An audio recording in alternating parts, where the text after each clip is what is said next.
નમસ્કાર દર્શક મિત્રો, પોલીસ ફોકસ ન્યૂઝ ચેનલમાં આપનું હાર્દિક સ્વાગત છે। હવે એક નજર આજના મુખ્ય સમાચાર પર। પાટણ જિલ્લા પુરવઠા વિભાગની વેબસાઇટ 7 તારીખ સુધી બંધની જાહેરાત હોવા છતાં પણ આજે 8 તારીખ થઈ તેમ છતાં પણ રાશન કાર્ડની કામગીરી તે વેબસાઇટ પર ચાલુ થઈ નથી।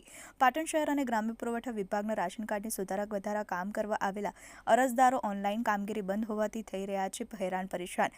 પાટણ શહેર પુરવઠા અધિકારી દ્વારા અરજદારોને જણાવવામાં આવે છે કે હજુ સુધી સરકારમાંથી વેબસાઇટ ચાલુ થયેલ નથી, તે માટે કામગીરી હજુ સુધી બંધ છે। પાટણ પુરવઠા વિભાગની કામગીરી ઓનલાઈન ક્યારે ચાલુ થશે તે બાબતને કોઈ જાણકારી હાલ કચેરીમાં કોઈ પાસે જાણવા મળી નથી। પાટણ પુરવઠા કચેરીમાં પાટણ જિલ્લા આરોગ્ય કચેરીમાં કાર્ડ વિભાગ દ્વારાના કર્મચારી પણ કાર્ડની કામગીરી રેશન કાર્ડ ઓનલાઈન બંધ હોવાથી કામગીરી ન થતા તેઓ પણ આ બાબતે કચેરી ખાતે સંપર્ક કરવા જાણકારી માટે આવ્યા।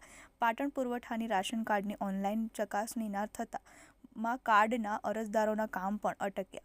રાજુ જોશી મિત્રો, આવા જ અવનવા સમાચાર જાણવા માટે અમારી ચેનલને લાઈક કરો, સબસ્ક્રાઇબ કરો અને બેલ આઇકોન પર પ્રેસ કરો, જેથી અમારી ન્યૂઝની બધી જ અપડેટ આપને મળતી રહે।